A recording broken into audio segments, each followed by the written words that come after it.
BJP की एक महिला कार्यकर्ता ने बीजेपी पर आरोप लगाए। बीजेपी की एक सांसद पर आरोप लगे हैं। नारी तू नारायणी को नारी तू नौकरानी बना दिया है, इस स्लोगन को ही चेंज कर दिया है। ऐसा मैं इसलिए कह रही हूं क्योंकि कुछ लोग जो ऊपर बैठे हुए हैं वो यही चाहते हैं कि जो औरत उनके इशारों पर नाचे, जो उनकी बात माने, जो गॉसिप्स का हिस्सा बने, उसको तो वो प्रदेश में, दिल्ली प्रदेश में महिला मोर्चा अध्यक्ष भी बना सकते हैं। जो आदमी उनके इशारों पर नाचे, जो वो महिला ईमानदारी से काम करना चाहती थी बीजेपी की पार्टी में, लेकिन आप सबको पता है बीजेपी पार्टी कितनी ज़्यादा ईमानदार है, अपनी गलतियां जो है दूसरों पर थोपते और कितनी ज़्यादा गलती उन लोगों की नज़रअंदाज करते। हर जनता उनकी इन चीज़ों से परेशान है और ये भी जानते जो वो महिलाओं की, इस देश की, भारत देश की माँ बहन बेटियों की सुरक्षा की बात बहुत ज़्यादा करते, लेकिन सबसे ज़्यादा उनको सुरक्षा देने में कमज़ोर पार्टी अगर माना गए तो वो बीजेपी है। क्योंकि बीजेपी की पार्टी में से ऐसी दरिंदगी निकले हैं, कई सारी जो बहन बेटियों की बलात्कारों के आरोपी निकले हैं। तो ऐसी में जो है उनकी पार्टी की एक और नाम है, जानी मानी चेहरा है जो अभी भी मौजूद है बीजेपी पार्टी में, वो है बृजभूषण सिंह। तो उसकी भी अगर जब भी बहन बेटियों की इज्जत की बात आते तो उनकी पार्टी की बृजभूषण के ऊपर इल्ज़ाम जरूर आते। तो ऐसी में बीजेपी की जो कार्यकर्ता है, महिला कार्यकर्ता, उन्हें बीजेपी से उनको नौकरी से हटाई गई उनकी, क्योंकि वो जो है ईमानदारी से काम करना चाहती थी, ईमानदारी से वो अपना जनता की सेवा करना चाहती थी। उसने खुद कहा है जो मेरे पास और भी बिजनेस है करने के लिए, लेकिन मैं जो है झुग्गियों में जा जाकर जनता की सेवा करना चाहती थी।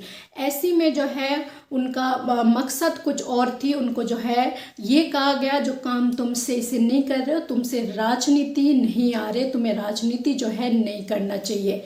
उनकी बराबर पोस्ट में और एक महिला थी जिनको ज़्यादा ऊंची पोस्ट में कर दी गई और इनको जो है नौकरी से निकाल दी गई, और वो सिर्फ इस बात के लिए जो वो विधायक की यानी कि संसद की जो लड़कियों पर और किसी पर नज़र है, कौन किसके साथ सेटिंग है, कौन किसके साथ सेट है, ये तमाम सारी खबरें जो है उसको देनी पड़ेगी। और अगर वो पार्टी में उसे नहीं देते तो वो अच्छा काम नहीं करते और वो राजनीति नहीं कर पा रही अच्छी से, इसलिए जो है ये इल्ज़ाम लगाकर उसको नौकरी से निकाल दिए।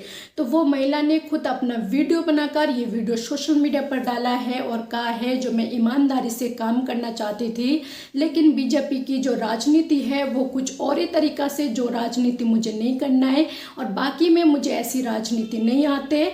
तो ये बात उन्होंने साफ तौर पे कहा है। तो राजनीति क्या है बीजेपी की, बीजेपी जो है, बीजेपी की जो वो संसद है वो राजनीति किसे समझते हैं, कौन सा चीज़ करने से राजनीति होते, क्या जनता की सेवा करना, क्या इस देश को ऊंचाई पर ले जाना, इस देश की तरक्की करना। जिस एरिया से आप संसद हो, विधायक हो, उस एरिया को, उस जगह को आप संभरना है, वहाँ की सड़कें हो, वहाँ की जितनी भी तमाम सारी पानी, बिजली, सुरक्षा, स्कूल, कॉलेज, ये तमाम सारी चीज़ों की जिम्मेदारी राजनीति कहते हैं। या फिर किसी के साथ किसके साथ किसका सेटिंग है, किसके साथ किसका सेट है, ये तमाम सारी चीज़ों की आपकी राजनीति है। अगर ऐसा राजनीति है तो जो ईमानदार लोग होते वो कभी ऐसा राजनीति नहीं कर पाएंगे, और ये राजनीति नहीं है, ये अय्याशी की निशानी है।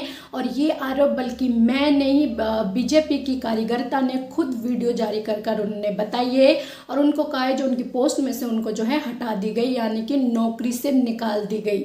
ऐसी में और क्या कुछ कहा उन्होंने, एक बार आप उनकी बयान सुनिए।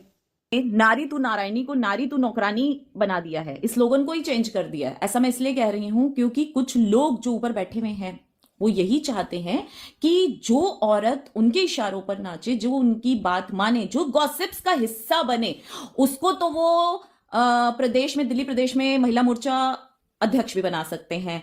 जो आदमी उनके इशारों पर नाचे उनको भी वो प्रदेश अध्यक्ष बना सकते हैं। ऐसा मैं इसलिए कह रही हूं क्योंकि वैजयंत पांडा जी जो दिल्ली के प्रभारी हैं और बीजेपी के उपाध्यक्ष भी हैं, उनके 2 असिस्टेंट आज से 2.5 साल पहले मुझसे मिले थे और उनमें से एक का नाम था सना और फीमेल का, और मेल का नाम था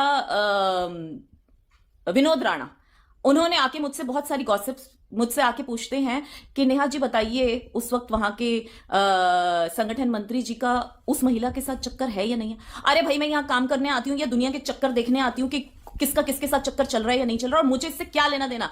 मेरे से आप काम की बात पूछो। मैंने उनसे साफ जवाब दिया कि नहीं, मुझे किसी का कोई चक्कर वक्कर नहीं पता, क्योंकि मैं अपने काम से मतलब रखती हूँ। मैं आती हूँ, सिर्फ मीटिंग अटेंड करती हूँ और चली जाती हूँ।